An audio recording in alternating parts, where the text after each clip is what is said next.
Big developments when it comes to Wellesley College's North 40 property. The town's bid to buy the land has been accepted, but the deal's not done yet. This week on Inside Wellesley, a look at the process and what's next.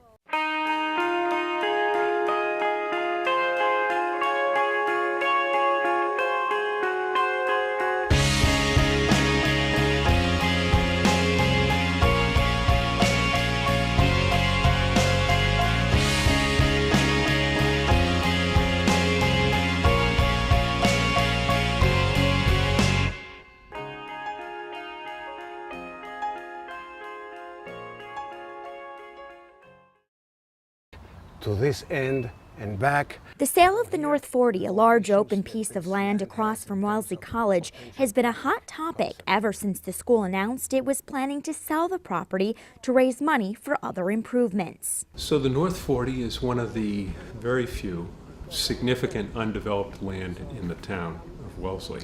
It is obviously of significant interest to the town in terms of potential use for municipal purposes. And on December 18th, after 7 months of research, planning, and negotiations, the Town of Wellesley announced it had struck a deal with the college to buy the North 40 for $35 million, beating out 13 other potential proposals. To run for town meeting. Okay. The announcement was a huge relief for some local residents like Michael Tobin. I do believe that if the college was going to sell the land to someone, that the second best option, other than keeping it for themselves, was to have the town of Wellesley purchase the land so that we can be in control of our own destiny. Tobin has had a plot at the Wellesley Community Garden, which is housed on the North 40 for the past 5 years. My favorite part of the plot is, just for me, it's really some downtime and different from the busyness of the work week.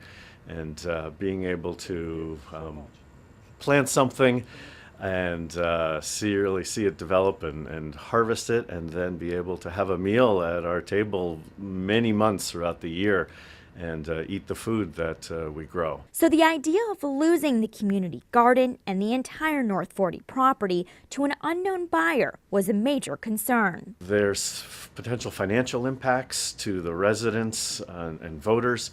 If a developer comes in and we need to provide town services, education and infrastructure and roads and deal with the traffic, and that as a town that has less protected natural open space than any of our surrounding communities, I really started to understand that this is an aquifer for the Morse's Pond and for the town wells, and for natural habitat for the birds and the plants in the community. But before the deal is done, the community needs to give its approval too. So there's 2 key milestones that are next. On January 20th, the town meeting members will be voting about the purchase, and that has to pass by a 2/3 majority.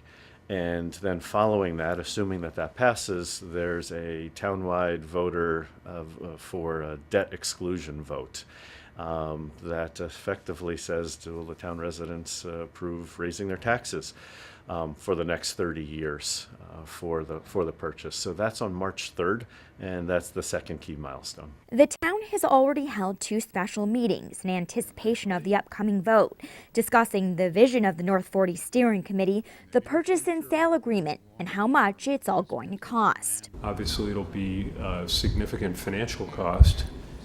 But we are very mindful that opportunities like this come along very infrequently, and this is one of the last remaining chances we have to acquire a significant piece of land for the town's use long term. Keeping in mind that the town's in business for the long term. You know, we're not trying to optimize the performance of the results of the town over the next 5 to 10 years. We're in business as a community for the long haul. So what would be good for the community 100 years from now, not just what's good for the community this year and next year. For Wellesley Media, I'm Natalie Kaplan.